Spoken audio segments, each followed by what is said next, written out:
Hey, peace and blessings, man. Peace and blessings. Once again, I hope everybody's doing good. Hope everybody's being righteous. Hope everybody's being cool, calm, and collected.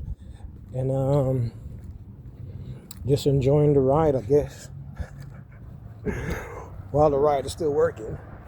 I just wanted to share with my chosen ones, the people that rock with me. I just wanted to say, man, if those of you guys that are going through a lot of stuff, and as far as like places of employment at this time, try and utilize your skill sets to work for companies that actually appreciate you. I know that's easier said than done, but if you can use your skills to work for a really, really good company, that'd be great for you. Go where you're celebrated, not where you're tolerated. Because the workplace can be very, very toxic, can be very, very weird. Sometimes it can be people are very, very mischievous. People have, alternative agendas and things that they're trying to do or try to achieve. Hold on, I'm trying to hold my bag and talk to y'all at the same time. And I got my walking stick in my hand. I just want to give you an example. It's important, chosen ones, to be patient. To be patient. All right? Because you have mischievous people that go around trying to start problems and trouble with you all the time.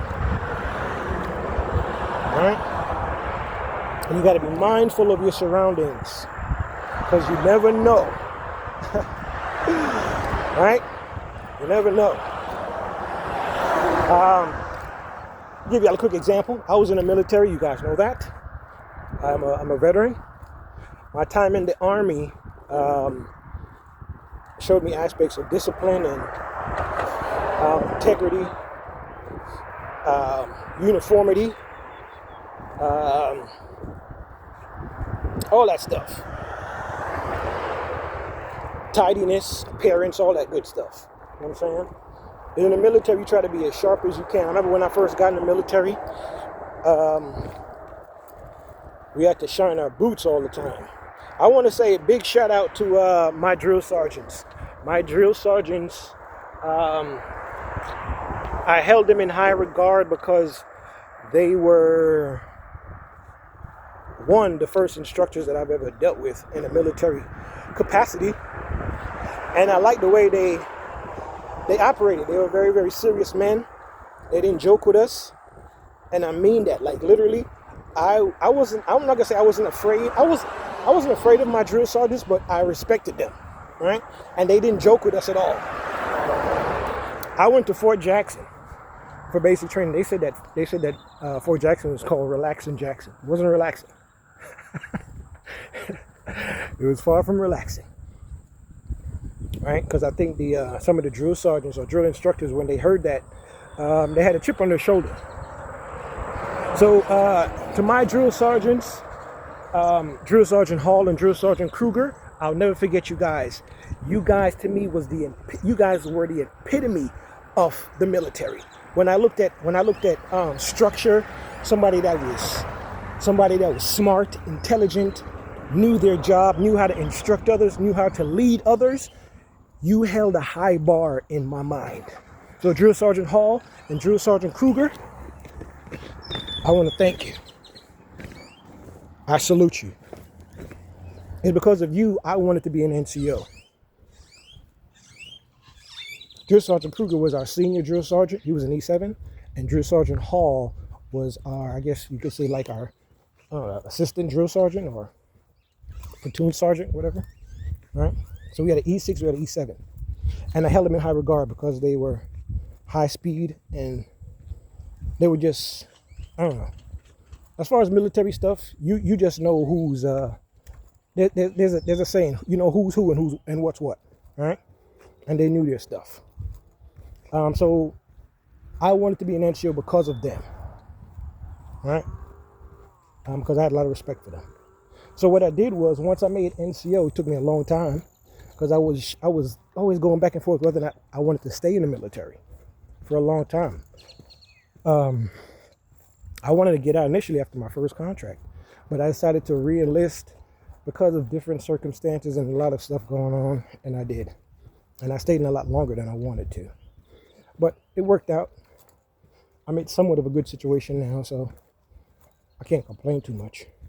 But in the workplace, you have people that start problems with you. So I'm a E5 now.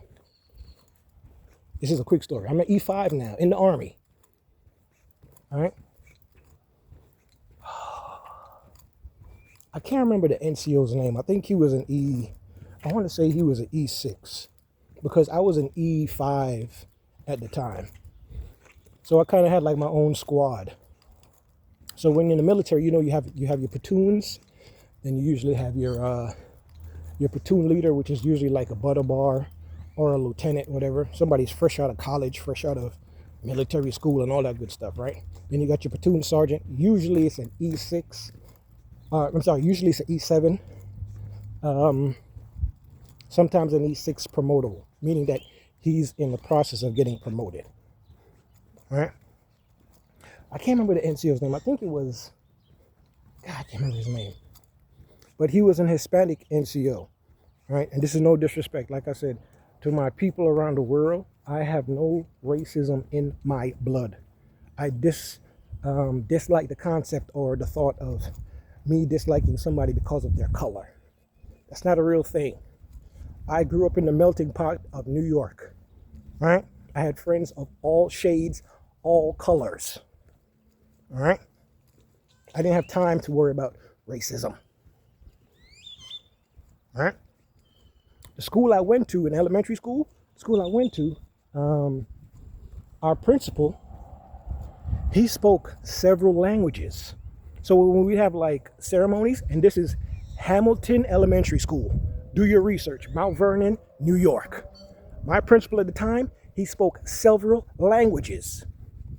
I want to say he was like Spanish, Portuguese. I lived in an international area, right? In Mount Vernon, New York.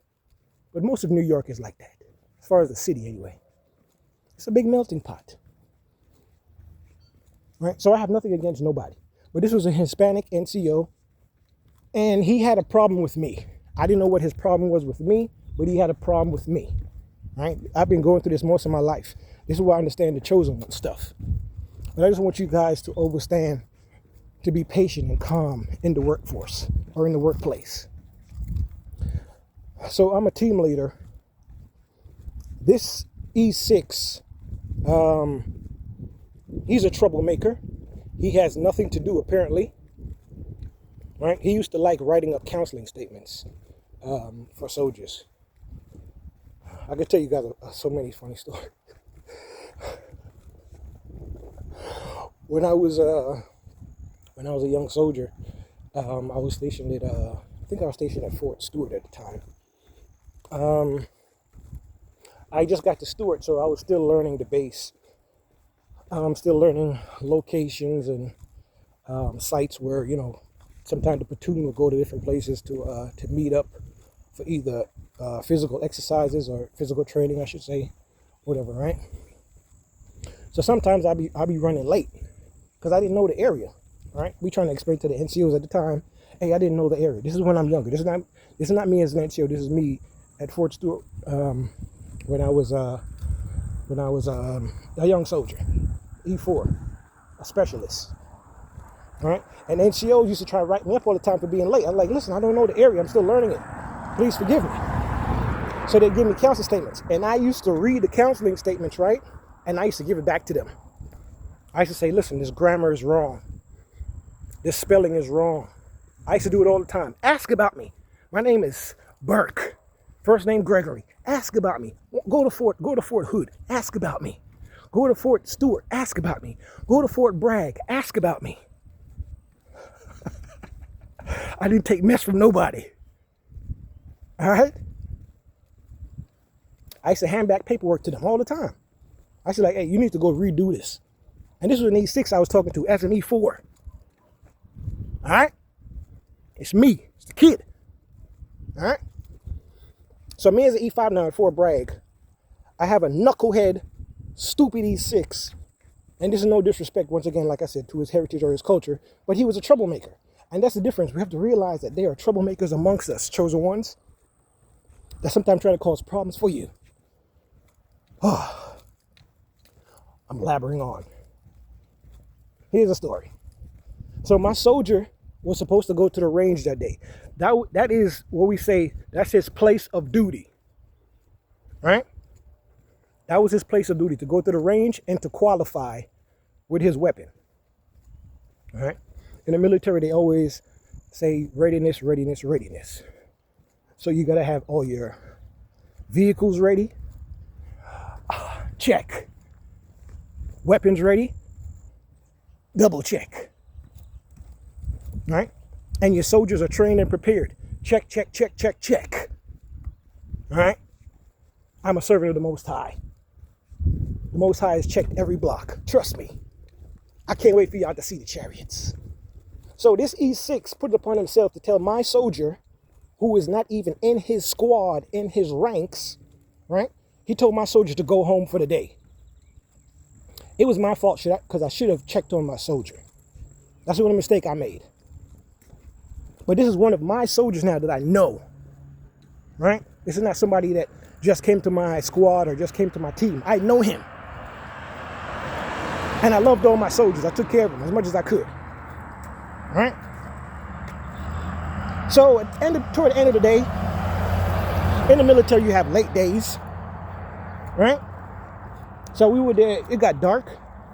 So my soldiers come back from the range now. So I'm looking at them like, hey, come here. I'm like, hey, I forgot, what was his name? Hey, forgive me. You know who you are. You know I got love for you. It's Sergeant Burke. And I didn't treat my soldier differently after this stuff, this information came out. I treated my soldier the same. I didn't mistreat him, disrespect him, none of that. Because I knew the game. I knew that there's troublemakers amongst us. Chosen ones, there are troublemakers amongst us. So my soldier told me he went home. He was told to do so by Sergeant such and such. I want to say his name was Cruz. Sergeant Cruz out of Fort Bragg. You see, now that's why I'm glad for patience, because how I am now, it probably would be like different if I was still in the military and that guy told my soldier to do something. You see what I'm saying? But it is what it is. So because we're in formation now, he wanted to try and punk me in front of everybody, because he used to do it all the time. He used to always say stuff in front of the platoon to me because he had some type of competition with me. He was competing with me, right?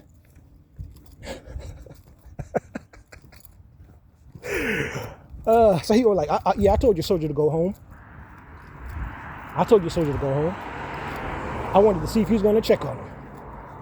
But that wasn't the purpose of him doing it. He was doing it to try and punk me. He wanted me to make me look bad in front of my soldiers. But guess what? My soldiers still loved me, still respected me. But the only reason why my soldier even obeyed your order, Sergeant, whatever your name is, because you're a piece of crap to me. I don't care how well you can write counseling statements. And this is Sergeant Burke from Fort Bragg. And y'all know I didn't play no games with none of y'all at Fort Bragg. This is the truth. These are facts. This is reality. Ask about me. And I ran like the wind in Ardennes, calling cadence. Ask about Sergeant Burke. Hooah. But patience is a virtue, my chosen ones, because you have troublemakers amongst you. But you have to be mindful of your surroundings, because it's not always safe. Let me give you a quick example of me when I was in school. This is me as a freshman in high school. Sometimes we'd walk home from school. If we didn't catch the bus or we missed the bus or whatever, we'd walk home. A couple of guys that I knew. I can't remember everybody's name, so forgive me, man. Shout out to Malik. You know what I'm saying? Shout out to Malik. Shout out to, who else? James, Kayvon, Ian. Man, I can't remember everybody's name. But shout out to all the guys that we used to walk. Man, what the hell is this? Yeah. we used to walk from school. So this day we was walking, right? And a couple of the friends had strayed back because they were like talking. I guess they was having a serious conversation about something. And the rest of us, we would all walk ahead. Sometimes we just walk and we go to Blimpies after school to get a sandwich or something. But anyway, that's like a typical thing that we should do. So we're walking now, and a couple of guys on bikes kind of run upon us. And then I guess one of the guys knew somebody from our group. Because sometimes we'd have people walk with us that were friends of our friends, but we didn't know them. You know what I'm saying? So the guys, I guess they were, I don't know, I guess they were supposed to be hood or whatever. No disrespect.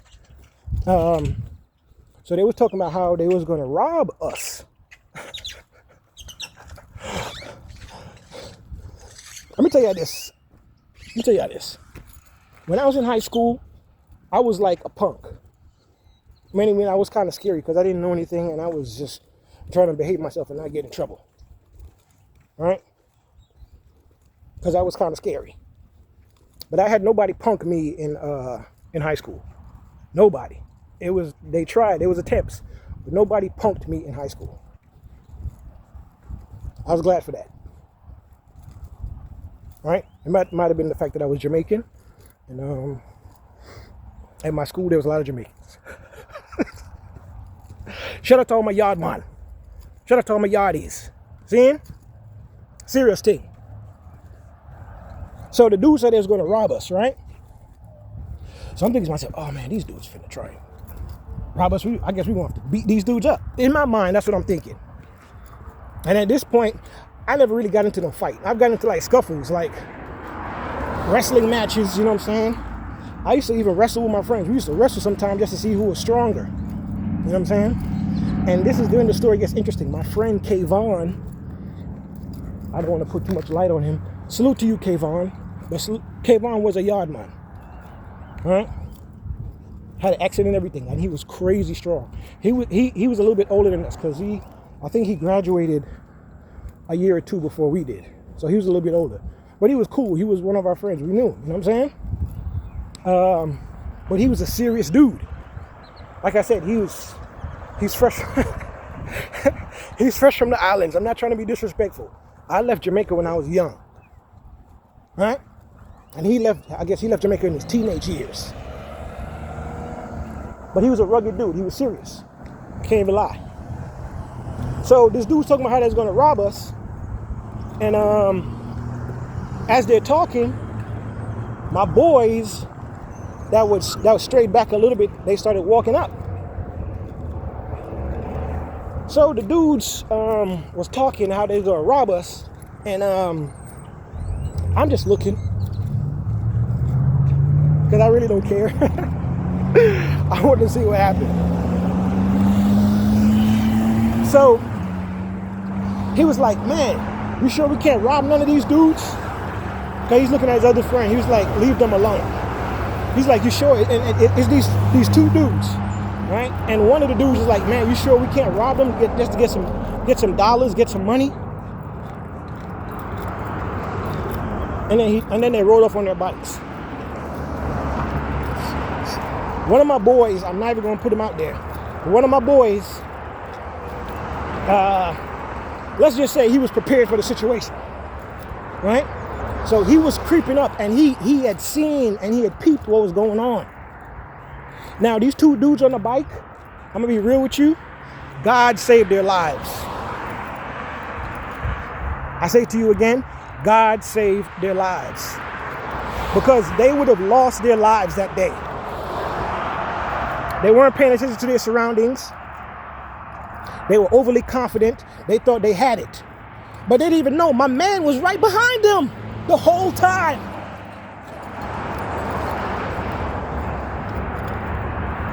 My man was like invisible. They didn't even see him. When they walked off, my man looked at me. He said, yo, I was going to knock their heads off if they did anything. True story. True story. I'm from Mount Vernon, New York. True story.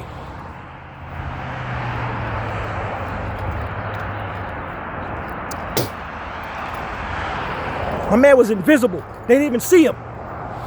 He said if they'd have did anything, I'd have knocked their heads off.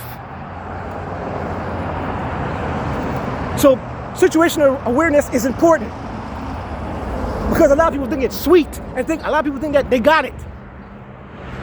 But you just don't know. My people's is watching. Chosen ones, have a good day. Be blessed. Be mindful. Be mindful of your surroundings. Be mindful of your consciousness. Be mindful of your spirit. The end is near. I'm not going to preach. You can see it for yourself. God bless. Chosen ones, I love you. People with a soul, I love you.